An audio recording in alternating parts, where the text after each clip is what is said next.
Malanyiro. Papa papa indomie va bien ça va un tuto yon temps. Naga toi. Na wonji ka yi ma ba ka di ma ka na.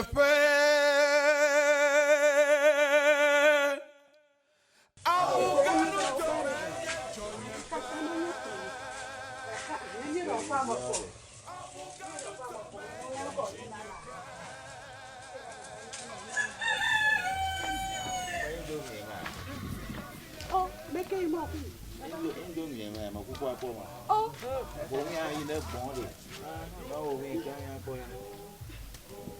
Indomie. oh, where did you? Okay. What the? Allah says, yes, yeah. Ah, ori amenga ngamalaka. Malo, do. Oh, where can you go to Baba Bang?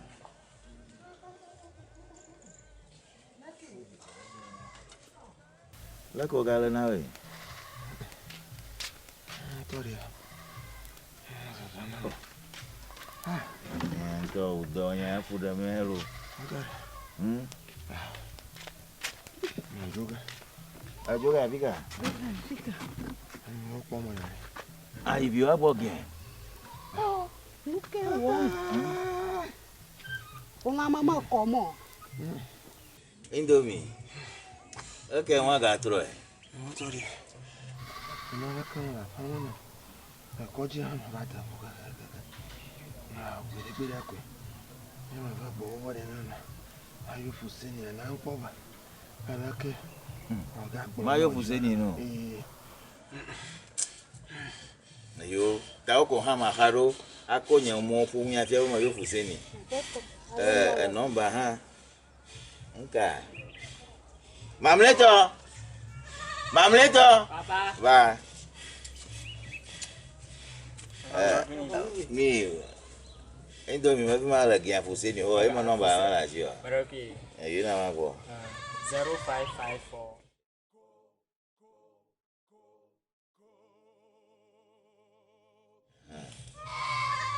Yeah, ai.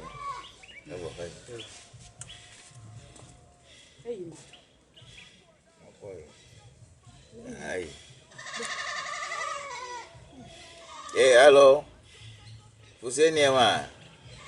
Aha. Good. Ma bo cha blefia ko fufu ele nya po ma. Ye ma la makata gblan. Wona le kama gala nwolo. Abe kuko de na bo na futu na gbo na ba po e. So ba la ke. Ma te baba go ye nya ka. Ke me ke na bo na won to fo na fu wani. Fuseni. Oh. Via magia. Agba ba yima gbogbo a ma po nyan kumara fi na ma tro ni gba ajo. Ayo. Naraka onye naraka na mo ncho kama bo yo na maka ka fugo yima kom. Ko ni manyara ke bi fio agbonya nkaka to. Ayi magada naraka mapo. Manya. Agbona na ba po nyan kuma. Se amaro fi di dia. Abuseri. Viva bien. Ochi go ao. Viva bien. Ana mire. Ona jini ade no wo mi no. No fufu chere no. Ah? No, de chijo juara na. No. We na ma. Akplopo. Ayiga. Sia. No ga. Mo ida wa jide. No, no we do sia. De chiche mo ye. Ye ho ga. Ga wo do na. Kaya.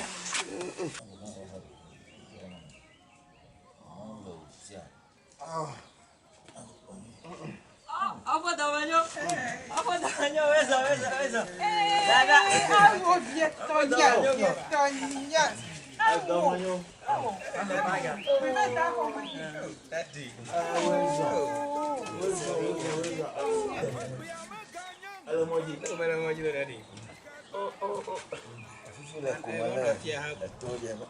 Mai dah kah? Mak tu. Tadi. Domanyo. Papa. Como gabe afoka na mafia bango. Papa so le ko lo. Mama so mo ba ire tamale gojuko. Ya bo ma to fi azreka. Nyate ba. Ya kwa so le juko lo. Oh, ngabe o tamale.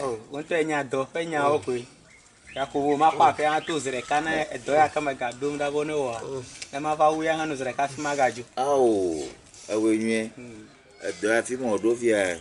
No nya de pele kare ji kwa. Kero ko ogben. To de ya ka mo fi ala. Nkejo. To dia mo la mo ko ba gblan keke ya. Ni troche nvu anu atiko hu. Iya ga wi ya ne fi o ba la gble mo gbo to fi ala kama ga ba ko nya. Enyo ga. Maka. Avio do mo nyoro. Oh, Tori. Amanyo. Papa. Aweza. Yo. Oh. Kofo. Ya fuseni anko sema.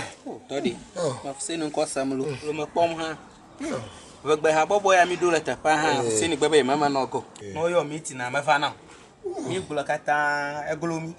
Me ga nyale ka. Fuseni. Fuseni. Oh, le na ma ga to la nya gbe bi yo no le kian go ho. Ne to fegba nto ne kora me no mo wa be fese fegbe ko hu. Oh.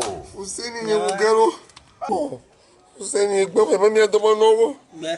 Fuseni nye wo. Ka go ga nya kwa okura o. Ne to fegba nto ha me no be ya do mu abe se fegbe. Oh. Ni ne gbo va ponye kuma la fi ma tro gba ito gbe ogbo la. Tori enyo ga fun.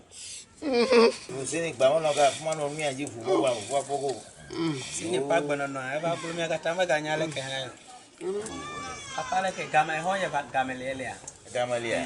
O le gba mo. A cho ga ma pe. Ani. Domlia. Va. Ba.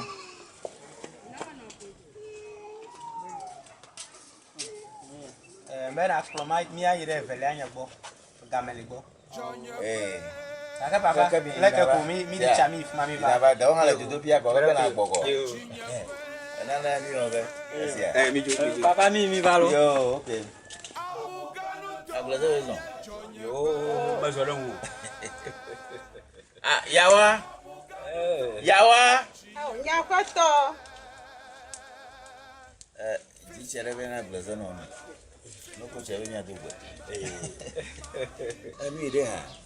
O bon ni ma no vie tonton di ma de ba ga fufu. O gaji ba. Aji bia. Oh, Ka mo no re ka ho ga. Asia. Basi. Ma so de. Agbon mo jo na jina ma lo gbegbe. Oh, akpe.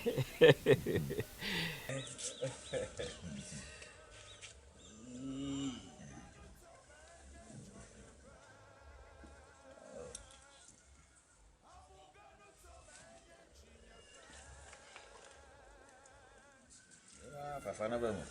Fada ba. Ayo la ke. Gbona ba. Ko gbendo. Ndo fama. Devio. Ofo. Mi donye. Mi fo. Leke mi ha de. Ah, mi ala ji. Yo. Aregbe ma. Oh, mi jo. La ko jo. Bedo na mekwi. Mana na me. Pela. Enya to ha de mo ji ma filo. Ya te ba. Nyama zan wanya. Ko bi no rudu mo fa sia fa on to ya ba gamaga so agbona. Ka ni to mi dogo ani e wodo ra ba. Nya ga do mo do mi abi yo na la gbaji. Wa mo popom. Wa no fa pom. Ami wo jira ndo ra mi na mi ha mi ba duare. Na konkuma. Ye ba. Ita mo ji do vi ma bi obade. Do mo do vi o fi abo no gbo. Bora. Da sele nyama une mi ado je gbati oro.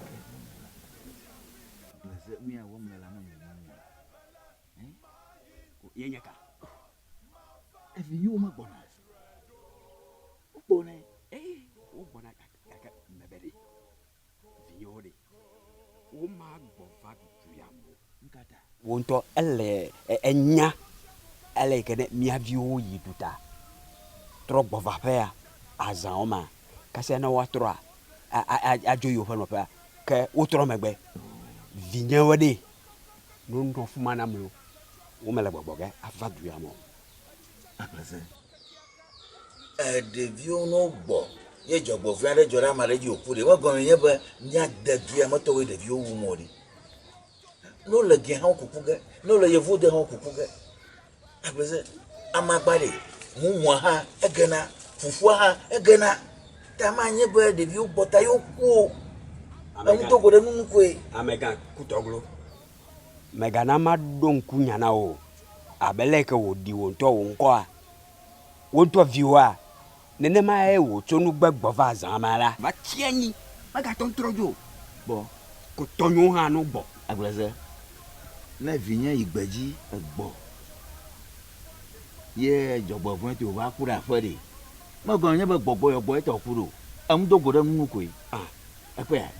Atanu ogin. Aku atanu yevo de aku e. Nyanya ma de mona finyo wa gboro. Agbo. Avaku. Dareka gbo. Dasile nyama wona mi ado je gbagbe o. Atobi sadagi mama duro yobo babalari. Dodo ko mi lalo nsi. Ama me do me ye do kamori. Oh, domya. Agbo. Aha. Oh, ama weyo. Enyo. Na yari.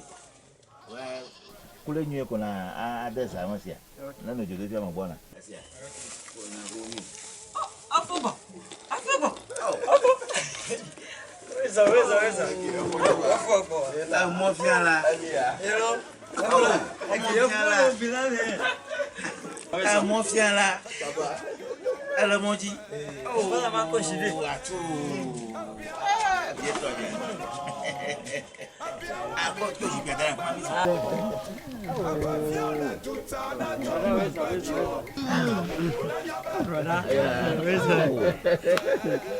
Madame bien là. Oh, j'avais le mot quoi.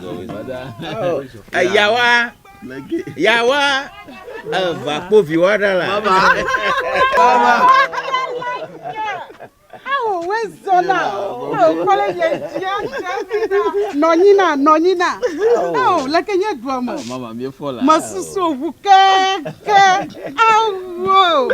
Nyere ka ba vana. Eba jogbo, eba jimwa va ko ya. Jimwa va, jijina makpa.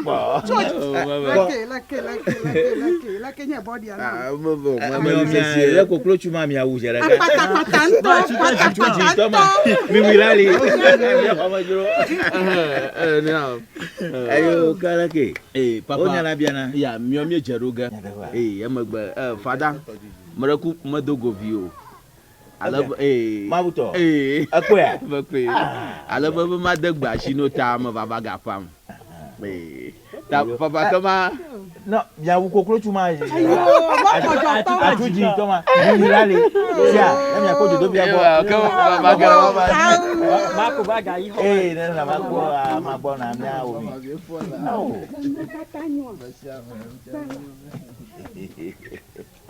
Aya blongo la we.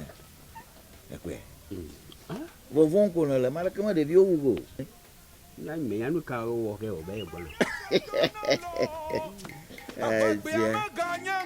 Malanyiro. Mobo papa indo mi eba biese ba ntu to nyong to. Na gra to. Da wo ji ka ki baba na ki ba ga na.